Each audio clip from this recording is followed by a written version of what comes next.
Hi everybody! I would just like to quickly set up what you're about to watch. A few years ago I started making a Minecraft One Piece roleplay. I managed to make 20 episodes before dropping the series. However, I didn't want to leave things there and owed it to you all to at least show you the finished story. And that's what this is. I'm going to essentially read you the compact version of the story, which will start with recapping the already released parts, before catching up to the never before seen content. Sorry there isn't animation and such, but I promise to do my best still to have this be an entertaining ride for anyone who's willing to give it a shot. I did make a video talking about the fate of the original series and why things happened the way they did. However, for now, just kick back and relax while I bring you on this adventure to find the One Piece and become king of the pirates.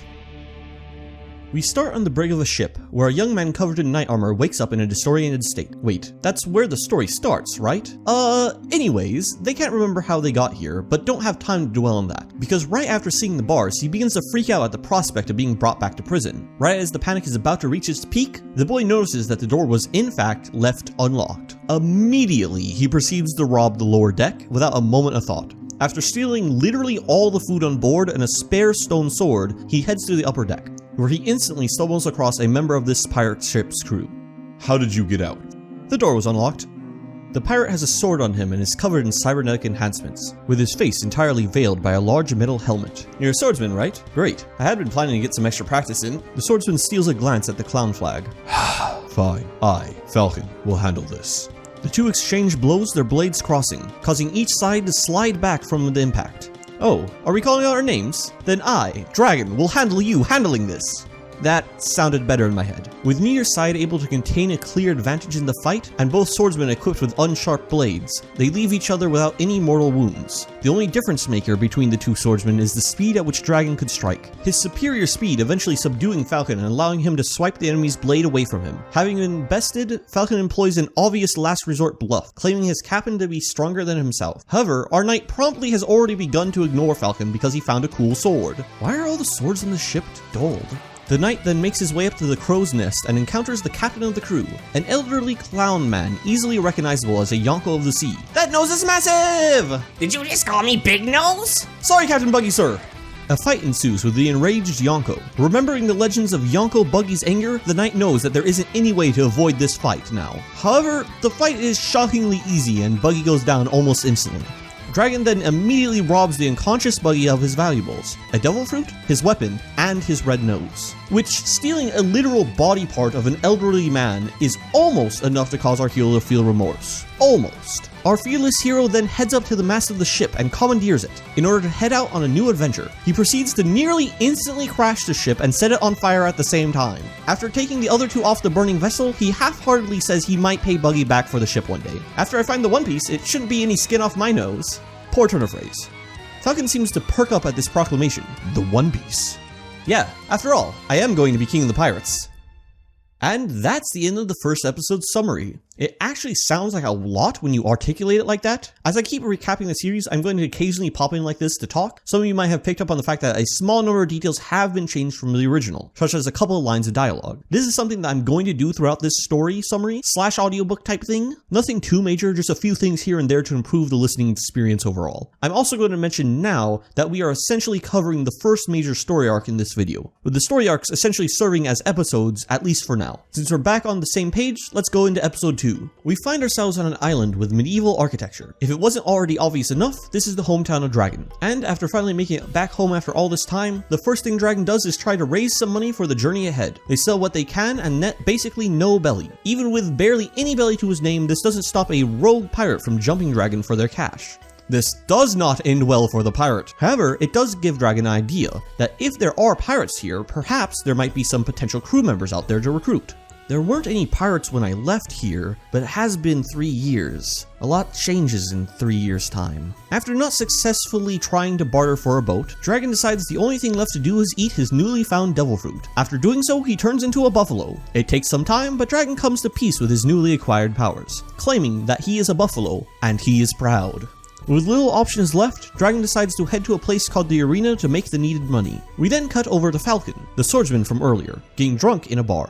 At least, it seems that way until we realize he hasn't actually drank a thing and is just like this for some reason. After a pep talk from the barkeep, Falcon decides to train and come back stronger than ever. Dragon, in the meantime, proceeds to head up a nearly endless spiral staircase to have a meeting with the mob boss of the town, a man named Cry. The two clearly have a history, but despite that, Cry is willing to arrange a fight in the arena as long as Dragon grovels for it.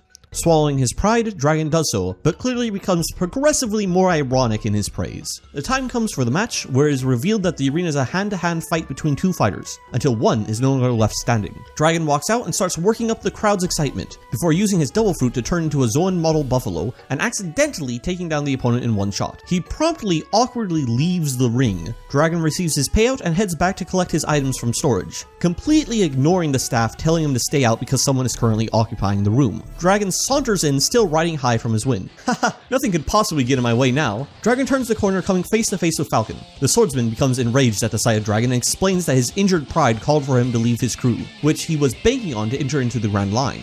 Dragon apologizes and offers to make it up to the man. Then I want a rematch. Huh? 1 week from today, at midnight, we fight to the death in this arena. Dragon notes this swordsman seems a bit intense and tries to back out, but ends up feeling forced into the match. Right before leaving, he solemnly tells Falcon not to show up in a week's time. However, he knows that won't stop him from doing so. Feeling conflicted about the coming fight, Dragon decides to head to a disco for some reason. Wait, really? Alright then. Claiming that he is heading to the disco to find potential crewmates, Dragon just ends up partying with everyone there. It is only later that he remembers his purpose for coming and heads up to talk to the DJ and owner, Disco Jack. The disco man is willing to give Dragon information in exchange for a massive bribe. If you want information, you're gonna have to beat it out of me.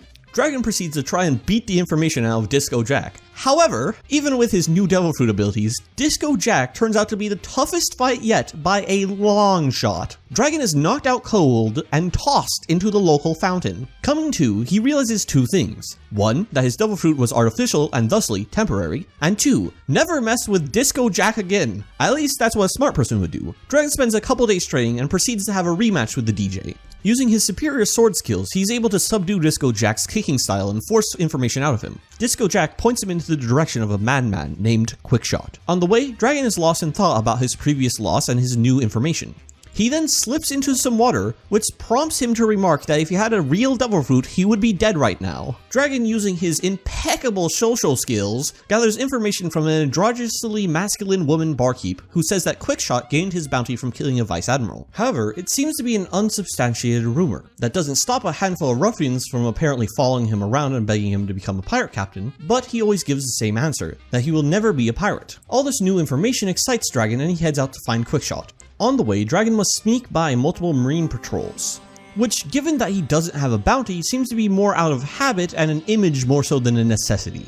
Arriving outside Quickshot's supposed base, Dragon breaks into the area and ends up destroying some crops. He is yelled out by a random ruffian and apologizes repeatedly, all while purposefully destroying more and more crops. Dragon then talks to the irritated ruffian about Quickshot. If you want the best, you're gonna have to go through me. Dragon sends the man flying with a single weak punch. He then proceeds to enter the building, calling out for Quickshot, all while a horde of random people attack him, each one being taken out with a single hit. Meanwhile, Dragon doesn't even pay them any mind and just keeps calling for Quickshot. That is, until finally finding the man, a muscular orc with a pistol in each hand. What do you want, pirate?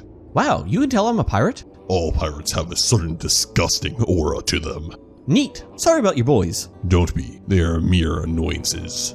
The two have a quick back and forth that ends with Quickshot saying he'll join the crew on a condition. We kill Arson, the warlord. Oh, okay. Quickshot seems taken aback by the simple answer and begins to laugh. However, Quickshot says he can't join the crew of someone weaker than himself, which prompts a fight between the two. The two have a lightning-fast exchange. 4 bullets are let loose in a blink of an eye. The fight ends with Dragon having closed the distance, placing his blade to Quickshot's throat.